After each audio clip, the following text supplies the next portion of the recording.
Hindi lang siksikan, problema na rin sa ilang evacuation center sa Negros Occidental ang kakulangan sa pagkain.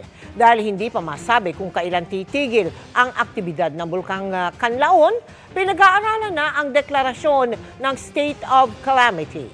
Nakatutok live si Eileen Pedreso ng GMA Regional TV. Eileen?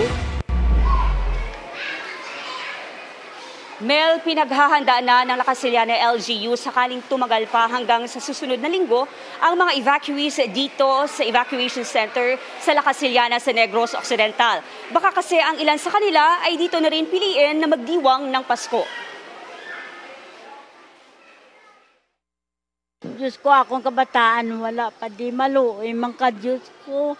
Mag-isa lang na lumikas ng pumutok ang Mount Canlaon noong Lunes ang 62 anyos na si Rebecca sa evacuation center sa Lacasillana, Negros Occidental. Dahil senior na at hindi pa nakaka-recover sa stroke, nananawagan siya sa mga kaanak na bisitahin at tulungan siya. Tiway kami bulong kagdasan tanan eh. Tawag ko ganyan sila, agad tagaan niya kami. Si Rochelle naman na may 6 na anak. May inaalagaan ding 9 na buwang gulang na sanggol sa evacuation. Daw kabudlay sa sitwasyon namin. Oo, kapag may bata gamay.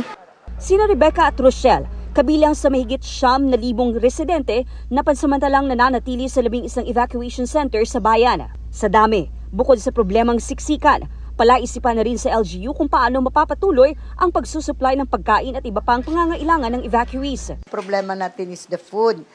Siyempre, ang DSWD, ang province, meron silang mga food packs na pwede nating i-repack. We need na bigyan sila ng gulay or any ulam. So yan ang problema. And of course, mobility and transportation. Upang masigurong malinis ang inuming tubig, naglagay ng ilang water filtration system sa mga evacuation center. Kagabi, na-monitor ng FIVOX ang pag-ulan sa paanan ng bulkan. Naranasan naman ang mahinang pag-ulan sa La Carlota City sa loob ng ilang minuto. Ang baho sang asupre, kalaing gidya kagabi. Di amo na naman nervyos ka man ma'am eh. Amo man naman kita anhan gid namon sa tanan nga kun ano mag-incase maging emergency mabakwit na kami.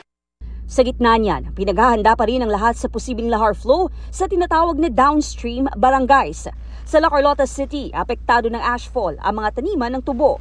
Apektado din man. Kaya siyawira naman ang tubo para nga mayo ang tubo niya para nga hindi sa madami.